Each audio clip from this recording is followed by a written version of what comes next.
Hey everybody, Jason here. Hope you're doing well this Sunday afternoon or wherever, whatever time it is where we are. There's a lot we got to talk about. A president has never launched a military strike in the modern television internet age and not spoken to the nation live, not done anything, just kind of vanished. But that's what Trump's done. Trump pre taped his announcement that they had started he and Netanyahu had started bombing Iran and conveniently released it at 2:30 in the morning on Saturday. First of all, this was a pre-tape. This was heavily edited. We don't know how many takes they had to have Trump do before he could get the announcement right. It was only 8 minutes long. And they couldn't have him address the country live. Okay, so Trump made the announcement via pre-tape, posted on Truth Social. He didn't even tell the networks, release the tape to television and outlets. Didn't do any of that.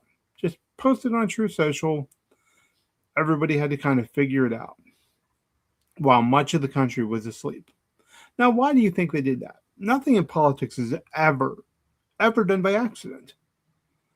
Do you think they did that because they knew that the American people had to find out about this right away?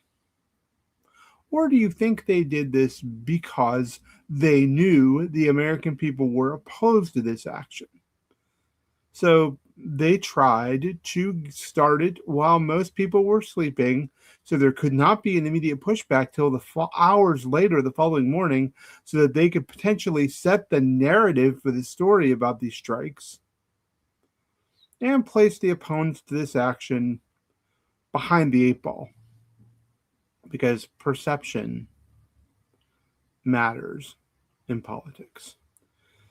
So that's one way of handling it, and it's never been done before.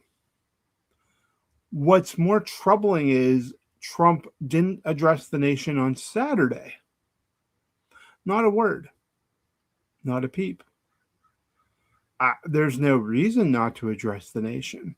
You have just used military force to attack another country, and you don't address the nation. You don't talk to the country. You don't try to rally support, rally around the flag.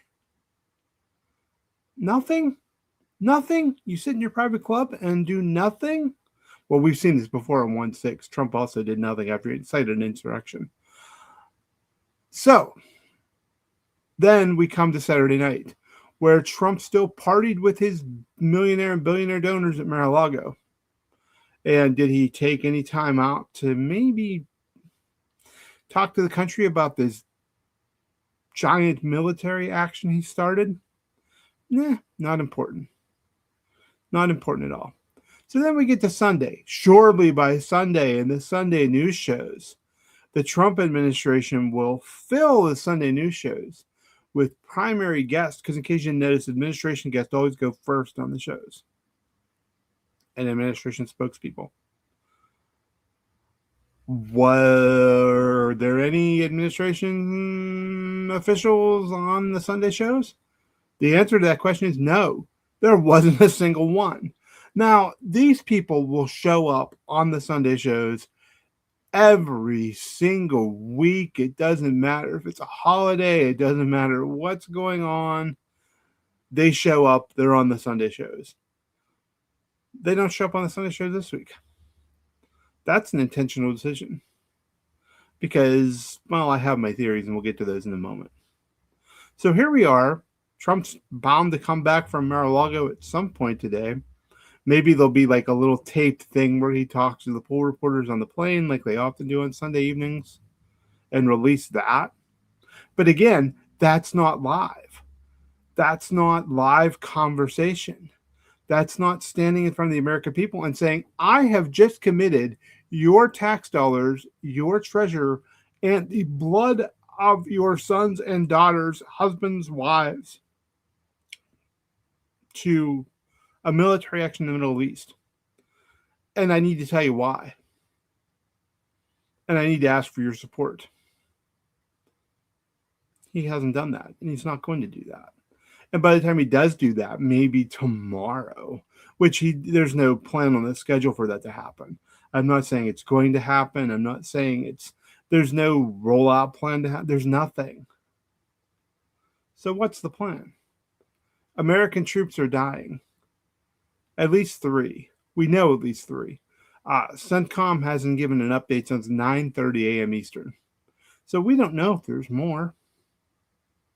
We don't know exactly the number of injured to this moment. You know why? Because nobody in the administration is holding briefings. Nobody in the administration is standing in the Brady room telling people what's happening. And it's not because this is any sort of big secret. I mean, there were tips on Friday and Friday morning in like the Politico playbook, reminding journalists to be careful with their weekend plans, because it sure seemed like the military strikes were coming on Saturday. Well, they came on Friday night, but you know what I mean. This wasn't a giant hidden secret. This wasn't a covert op. People knew. And they had a good suspicion. People that cover this administration were pretty well aware that it was going to happen soon at some point. So, but they didn't feel compelled, the administration or the president, to tell anybody. And the question is why? And I think we know the answer to that already. The why is because Donald Trump's theory of the presidency and executive power is that he doesn't have to ask for permission for anything. He's above everything. He doesn't need a mandate from the American people. He doesn't need to build a coalition. He doesn't need to gather support. He doesn't need us. See, he's above us. So he just decides and then we live with it. That's his theory. And man, is that not working out for him. And man, is that not working out for Republicans. Because we got our first glimpse of polling today. And the Iranian Supreme Leader, who you will hear nobody in the United States defend, right? Because this is a bad dude. This is a horrible dictator. He's horrible to the Iranian people. This whole regime is awful. But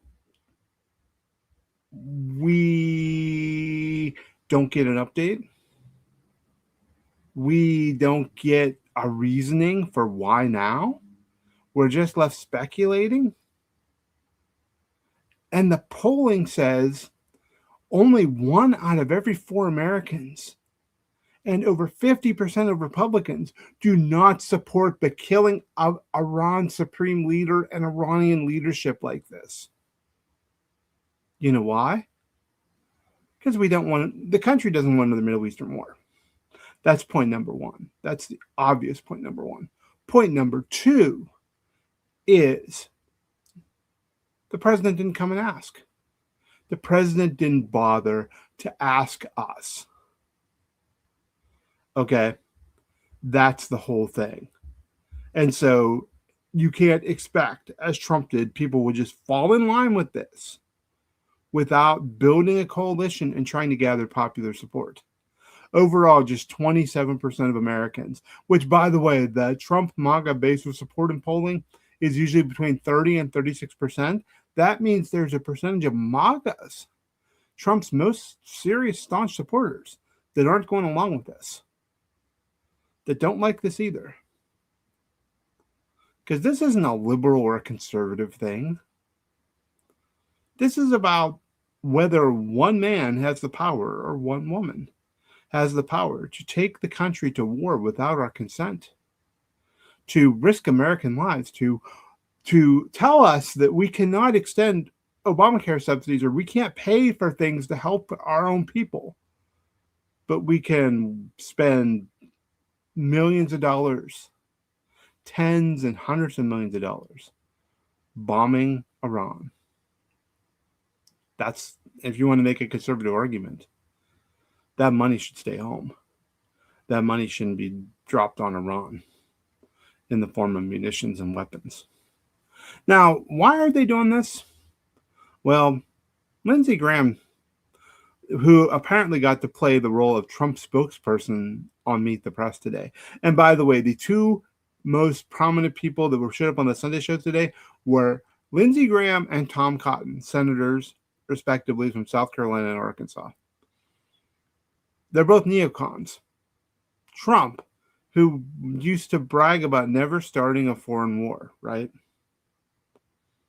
Who spoke for his administration on the Sunday shows? Two of the biggest neocons in the United States. Graham let it be known what America First now means.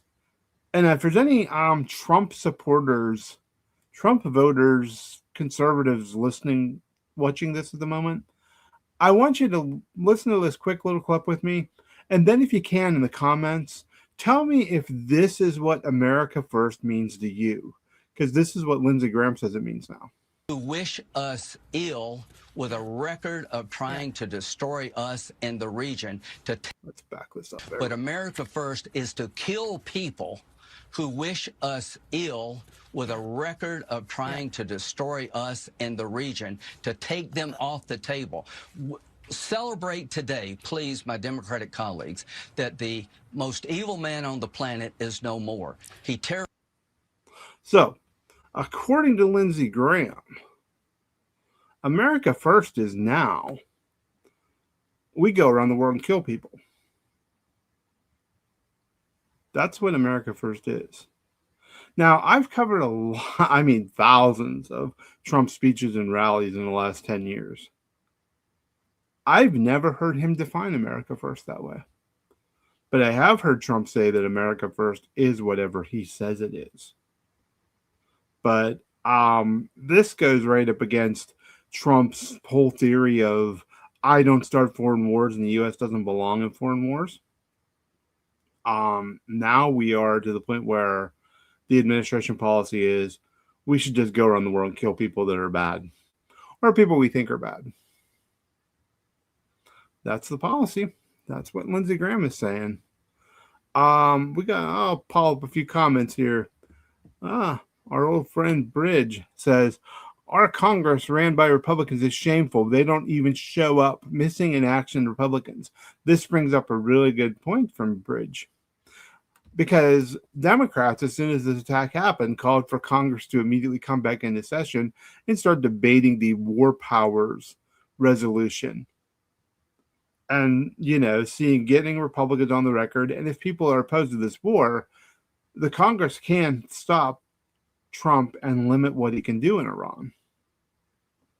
But Republicans haven't made any kind of serious movement towards coming back any sooner than they have to. So, yeah, these Republicans are asleep at the wheel. And this is exactly another reason why Democrats are in a position to win the midterm, because there's no check here. Republicans are they're either dodging the stuff Trump does, they're dodging, or they're overtly running away. But think about this. Think about a president who American troops are dying or being injured. And he or she doesn't see fit to stop what they're doing, come back, inform the country, and lead. They just keep partying. Why ruin a good party with a few deaths? That would really kill the vibe. Okay, here's another comment. He had no business to do this to our troops and our veterans and our lives. No, he didn't. Wars always go better if they have the support of the people. And in case you didn't notice, I really wanted to look this up and I ran out of time. I will look it up and use it in a future article. Presidential approval ratings at the time they begin a major military action. Now, unlike a one-off bombing run or whatever, a less than 1 day thing, everything we're being told is that this is going to last for a while. Now, how long is a while? I really don't think this goes more than 2 weeks.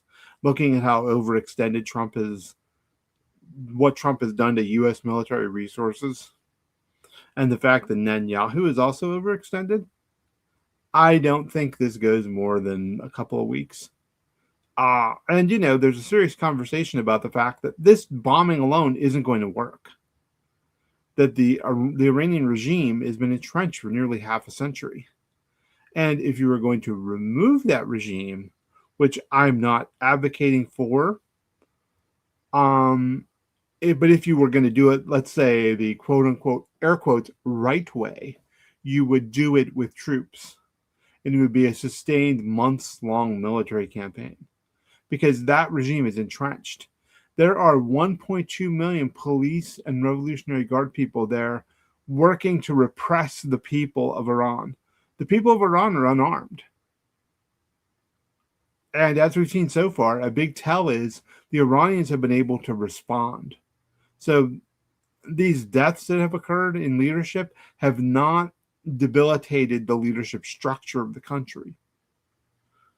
Now, there are a lot of people, this is unleashing a broader regional conflict, and you can already see that bubbling up. And I think Iran is trying to create a broader regional conflict. And I also think that there's a very real possibility of an Iranian civil war. None of this is good. None of this is good. The regime's not going to be toppled by airstrikes alone. If it was capable of being toppled by airstrikes alone, it would have happened decades ago. It's bad policy. It's poor planning. And speaking of the planning, I got one more clip for you. Lindsey Graham talking about the plan for Iran. Because, if you're going to launch massive military strikes and endanger people and kill and wound, hundreds of Iranians have been killed, hundreds more have been wounded. If you're going to do that, if you're going to shed blood by choice, then you damn sure better have a plan for what comes next. But this is what Lindsey Graham said the plan is. Okay, you ready? Trump wrote this, quote, hopefully the IRGC and police will peacefully merge with the Iranian patriots and work together as a unit to bring back the country to the greatness it deserves. Is hope the plan for the future of Iran? No, the future of Iran is going to be determined by the Iranian people. The new Iran, whatever it is, whether it's a cleric or a representative democracy, our goal is to make sure it cannot become, again, the largest state sponsor of terrorism. That's a win for us. But is there a plan to make sure that happens, Senator? Is there a plan? Does the president have a plan to guarantee that that happens? No, it's not his job or my job to do this. How many times do I have to tell you? Our job is to make sure Iran is no longer the largest state sponsor of terrorism, to help the people reconstruct a new government, no boots on the ground. We don't own, this idea you break it, you own it. I don't buy that one bit. It's in America's interest to make sure the Ayatollah is dead. He's dead. Okay. Graham said a couple of really important things there. No boots on the ground, so they're afraid to put troops in. Rightfully so. They really should be afraid to put troops in. But if you follow the George H.W. Bush model, aka the last successful Gulf action from the United States, you need an international coalition made up of troops from the region and American troops. Now, the George H.W. Bush model won't work in this case because everyone seems to forget the first Gulf War was actually between Iraq and Kuwait. There was a second Middle Eastern country there being invaded by another. So that's not the case in this case. Anytime a Western power comes into a Middle Eastern country by itself, it doesn't end well. And yeah, I know Israel's there, but let's face it, Israel is just an extension of Netanyahu and Trump are just an extent, two arms on the same body. Okay. Yeah, none of this is helpful. Some of these comments, Trump 2028, yeah, whatever, not happening. He'll be dead more likely before he can ever run again in 2028. He's never going to run. Go Trump. Well, Trump's going somewhere, but this doesn't answer my question. Is this what America First is? Is America First just now killing people? That doesn't help. That doesn't help at all. So we don't really get an answer because I don't think they have an answer. I don't think they want to face the answer that this billionaire is not working in their own interest.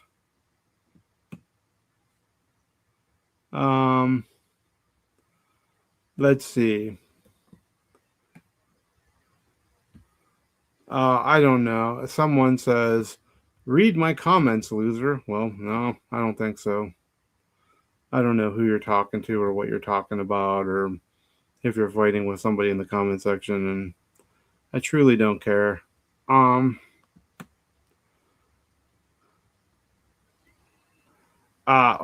This is yeah. I gotta read this one because this dude's out of his mind. He says, "BS. We have popular support, and the Shah will resume power."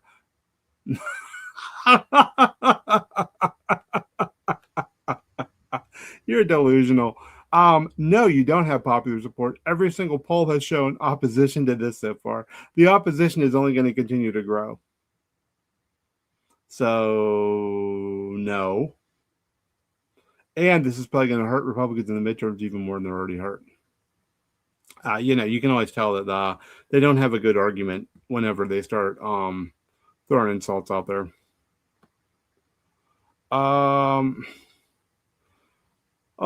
I love it. I love it when these things come up.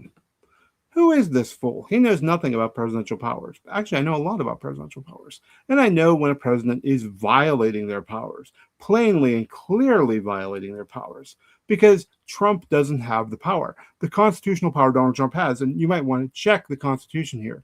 He's allowed to defend the country from imminent attack. He's not allowed to launch a preemptive war against another country. Because we all know that Iran wasn't an imminent threat. There was no imminent threat coming from Iran. So,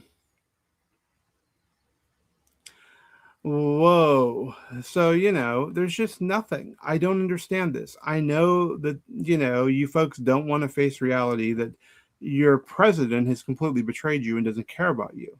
And you know what? I'm a nonpartisan. I'm just telling you what's going on here. He's totally betrayed you. Everything he told you he was running on, he's now doing the opposite of. And I'm sure that there will be some people social media overrepresents the most extreme fringes of our political discourse. So, the most hardcore people are going to be there leaving comments and whatnot all over the place. But they're the minority. This is a little bubble. It's the minority. The bulk of the country does not want any Middle Eastern war. Troops are dying. Trump is partying. Trump's not addressing the country. Trump's not showing up. Trump, I said this in the last video, doesn't care. He doesn't care about you. He doesn't care about me. He doesn't care about the troops. He doesn't care about the people that are dying in Iran. He doesn't care about what's going to happen to Iran after he gives up and stops bombing and declares victory, even though the whole process is just getting started. He doesn't care. There's no plan here. There's no long-term thought. There's no goal here. I mean, there's nothing. What is the plan? What's the goal? How do you achieve that? And that's the big question. A president should be standing in front of the country and selling us these things. Donald Trump isn't, because he thinks he's above this. Now, we'll read one more. Oh, we already read that one. That guy who doesn't know anything. Okay. Some people hate winners. Well, you know what? I love a good winner. I just don't like losers who pretend like they're winners. So that's the funny thing about it. We have a comment here. There we go. Let's see. He needs to be removed. Well, that's never going to happen. unless Democrats somehow get 67 votes in the Senate, that's never going to happen. Donald Trump is more likely to die in office than be removed from office. That's what you need to understand. That's reality. So, what do? You got a president who isn't following the law, isn't obeying the Constitution. What do? You got a Congress that's a majority in Congress is enabling him. What do? Well, the political scientist answer is you use your electoral power to check the president and restore constitutional checks and balances. And you do that by voting for people that aren't going to be lapdogs for a president. That's the answer. That is where we are. We're in a situation where we're not getting updated. We're not getting updates. We're all just sitting here trying to figure out where this is going. Because, the truth is, I don't think the Trump administration knows where this is going. And that's the whole problem. Whether you agree or disagree with the policy, if you can't see that it's a problem, that they don't know where this is going, and they haven't laid anything out of where this is going, that doesn't end well. And that is where we are. So the media can get hysterical about it and give you 24 hours a day coverage of this. But the reality is, this is probably going to be over fairly shortly. Trump's going to declare victory. He's going to walk away. Because the Iranian regime, by the administration and their acolytes telling people that there's not going to be any ground troops, the Iranian regime now knows they just have to wait. The victory for them is to wait it out. They can just wait it out until, Trump gets bored or decides to bomb Greenland or something. Whatever catches his fancy next. So that's about it for this. Let's see what we got here. Oh, look at this. Oh, we got some there. So sick of this clown's deranged cult licking his boots no matter what he does. Dear leader cult. That's exactly what it is. And they're a small minority, and we see their numbers shrinking. But, they're going to keep doing this. I mean, these are the people who Trump is governing for, and there's fewer and fewer and fewer of them every day. They're almost politically evaporating. They've always been a minority, and now the vast majority of the country is moving against them. I know y'all don't like it. You guys on the right don't like it when we hear truth about Trump. So sorry I didn't put a dose of sugar on it for you. But you're going to have to use the reality of failure. I know you've been living in for 10 years of a bubble of quote-unquote winning, but this is failure, folks. And the country is going to make a change, I suspect, in a few months. So until next time, when we maybe have another Iran update, who knows, maybe something else will happen. I'm Jason Easley. I write for Politicus USA. I write for The Daily with Sarah Jones. Both are available on Substack. Please consider subscribing. It's well worth your time and effort. Follow us, do that whole subscribe thing on YouTube, Politicus USA. Facebook, Politicus USA. X, Politicus USA. X for Sarah Jones, Politicus Sarah. Instagram, Politicus USA. TikTok, Politicus USA. Until next time, when I see you soon, stay strong and stay together.